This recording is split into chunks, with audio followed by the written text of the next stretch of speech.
अब BA, BCom, BSc और MA, MCom करें विश्व की सबसे बड़ी यूनिवर्सिटी इग्नू से। सॉल्ड असाइनमेंट और गाइड बुक्स प्राप्त करें। संपर्क करें Mahakal computers, DAV college gate के सामने, सिवान।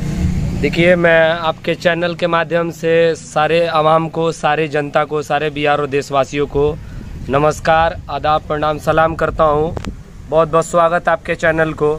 मैं बताना चाहता हूँ कि सबसे बड़ा ये घिनौना काम नुपुर शर्मा द्वारा जो हुआ है, किसी के मजहब पे, किसी के शरीयत पे टिप्पणी करना, ये देश में उस तरह का मुद्दा कोई कहीं से भी नहीं आना चाहिए, क्योंकि हमारा देश स्वास्थ्य, शिक्षा, रोजगार पे होना चाहिए। इस मुद्दे को लेकर बहस होना चाहिए। मैं बताना चाहता हूं आपके माध्यम से नुपुर शर्मा को और बीजेपी के राष्ट्रीय अध्यक्ष हैं प्रधानमंत्री नरेंद्र मोदी जी से बर्खास्त करने की जरूरत नहीं है, उनको सजा देना चाहिए। हमारी मांगे हैं कि नुपुर शर्मा को सजा याफ्ता होना चाहिए, सजा देना चाहिए। यदि सजा नहीं मिलता है तो नरेंद्र मोदी जी, देखिए, मैं जिस शहरियत से आता हूँ, मैं बता देना चाहता हूँ कि मैं जिस शहरियत से आता हूँ, हमारा कुरान कभी भी, हमारा मजहब कभी भी गला मिलाने की बात करता है, ना ही कि उन्माद फैलाने की बात करता है।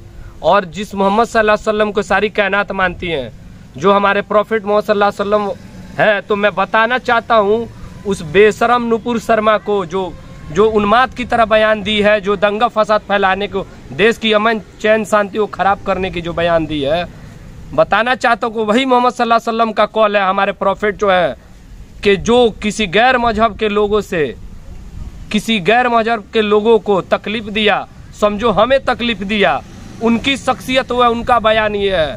मोहम्मद सल्लल्लाहु अलैहि वसल्लम के बारे में यदि नरेंद्र मोदी भी आवाज उठाएंगे ना, तो इसके लिए हम लोग शांत नहीं रहेंगे। वो तो कुछ नहीं हम लोग के सामने नुपुर शर्मा, उसकी कोई फिसाद औकात नहीं है। बताना चाहता हूँ आपके माध्यम से मैं, नरेंद्र मोदी जी इसको सजा दें, और नहीं सजा देने की औकात है तो हमारे अंडर में सौंप दे, हम अपना खुद सजा जो समझ में आएगा हम उसके साथ कर लेंगे, क्योंकि जीने से कोई फायदा नहीं है। मैं तमाम जितने भी हिंदुस्तान के लोग हैं, जितने भी हिंदुस्तान की आवाम है, हम लोग कभी जातिवाद पे उन्माद फैलाते हैं? हमारे मजहब के लोग, हमारे कम्युनिटी के लोग, हमारे जमात के लोग अखलाक छोड़ के कभी भी किसी के गीता पे, रामायण पे टिप्पणी करते हैं क्या?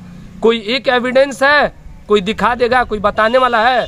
मैं केंद्र सरकार, बीजेपी सरकार से मांग करता हूँ, नुपुर शर्मा को सजा दे, बर्खास्त की जरूरत नहीं है, वो कोई बड़ा इशू नहीं है। क्या मैं आपको गाली दूंगा, हमारी पार्टी बर्खास्त कर देगी, आप कबूल करेंगे? नुपुर शर्मा को सजा होना चाहिए। अगर सजा नहीं देती है केंद्र सरकार, तो हमारे अंडर में सौंप दे, हमको जो समझ में आएगा। देखिए, हम लोग किसी पे टिप्पणी नहीं करते हैं, दूसरे धर्म, हमारे मोहम्मद, मैं फिर से कह रहा हूं कि वही मोहम्मद सल्लल्लाहु अलैहि वसल्लम जिसको सारी कायनात मानती है, वही मोहम्मद सल्लल्लाहु अलैहि वसल्लम का कॉल है कि दूसरे जाति के लोग को तकलीफ दिए, समझो कि हमें तकलीफ दिए। मैं जिस मजहब से आता हूँ, हमारी मजहब ये सिखाती है, और वही मोहम्मद सल्लल्लाहु अलैहि वसल्लम के बारे में तुम ऐसे बयान दे रही हो। अगर हमारी बस चले ना, तो ऐसे लोगों को बीच चौराहे पे टांग के शूट एंड साइड कर देना चाहिए, गोली मार देना चाहिए, ताकि अगला कदम उठाने से, उन्माद फैलाने से, जातिवाद करने से लोग डरे सहमे, और भाईचारा खत्म हो जाता है ऐसे ऐसे लोगों के वजह से। एक पेट के वजह से पूरे हिंदुस्तान के आवाम को, जनता से लड़ाई और मतभेद कराते हैं ऐसे ऐसे लोग।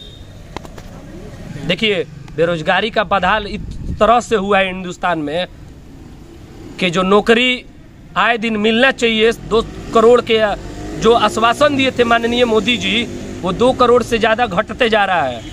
ये विदेश की जो नीति है, विदेश से जो हमारा ट्रांजैक्शन लेन देन होता है, उसके बदौलत आज हमारा हिंदुस्तान की आधे से ज़्यादा आवाम सुख और चैन की रोटी खा रही है, वही गल्फ के बदौलत। ये मोहम्मद सल्लल्लाहु अलैहि वसल्लम सारे कायनात के प्रॉफिट, मोहम्मद सल्लल्लाहु अलैहि वसल्लम सारे कायनात के, जैसे आप लोग अपने राम जी को मानते हैं, वैसे हमारे लिए मोहम्मद सल्लल्लाहु अलैहि वसल्लम है। इस सारे कायनात के, इस सारे संसार दुनिया के, हमारे माइनॉरिटी के लोग के सबसे बड़े, हम लोग के माने जाने सबसे पहले अव्वल दर्जा पे आते हैं, जो हमारे अल्लाह से जुड़े हुए हैं, वही हमारे लिए सब कुछ है। कितना दुख का बात है। और इसके बारे में आप आवाज़ उठाइएगा। हिंदुस्तान सरकार को जेल नहीं भेजती है, तो मैं यही कहूँगा कि विदेश के जितने भी लोग, विदेश के जितने भी गल्फ की कंट्रियाँ हैं, इस पर कड़ी से कड़ी एक्शन ले, ताकि ऐसे ऐसे लोग बोलने से पहले डरे सहमे, सोचे 100 बार क्योंकि हम अपने भाई को भी, अपने पटीदार, अपने मोहल्ले वाले, अपने ग्राम वाले, अपने जिला वाले को हम लोग इस चीज़ के खिलाफ जो आवाज़ उठाएगा हम लोग उसके खिलाफ तुरंत हो जाते हैं। इस पे तो हमारी अपनी माफ़ी नहीं है, तो नुपुर शर्मा को हम कैसे माफ़ कर देंगे। बात आती है देश हित में बात करनी चाहिए, रोजगार पे बात करनी चाहिए, शिक्षा बात करनी चाहिए।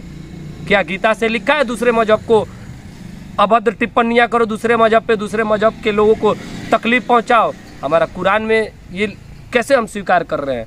मेरा कुरान कोई भी गला मिलाने की बात करता है, गला काटने की नहीं। तो ये लोग तो कौम वाले भी नहीं हैं, ये लोग तो गीता मानने वाले भी नहीं हैं, ये तो उन्मादी और फसादी लोग हैं। ऐसे लोग को देश में, ऐसे लोग टेररिस्ट, आतंकवादी, ऐसे लोग को घोषित करना चाहिए कि देश के अमन चैन को खत्म कर रहे हैं, देश में भाईचारा खत्म कर रहे हैं। जिस देश को हिंदू, मुस्लिम, सिख, ईसाई ने मिलकर आजाद कराया था, एक कुर्सी के लिए, एक अपने सत्ता के लिए और मजा के लिए देश के सारा भाईचारा को खत्म कर रहे हैं, जातिवाद करके देश को लड़ा के और बेरोजगारी की तरफ ढकेल रहे हैं। मोदी जी से मैं मांग करता हूँ और राष्ट्राध्यक्ष बीजेपी से मांग करता हूँ, सत्ता जिसकी सत्ता है, कि नुपुर शर्मा को सजा दे, कड़ी से कड़ी सजा दे, नहीं तो इसका जवाब बहुत बुरा देना पड़ जाएगा हम लोगों को।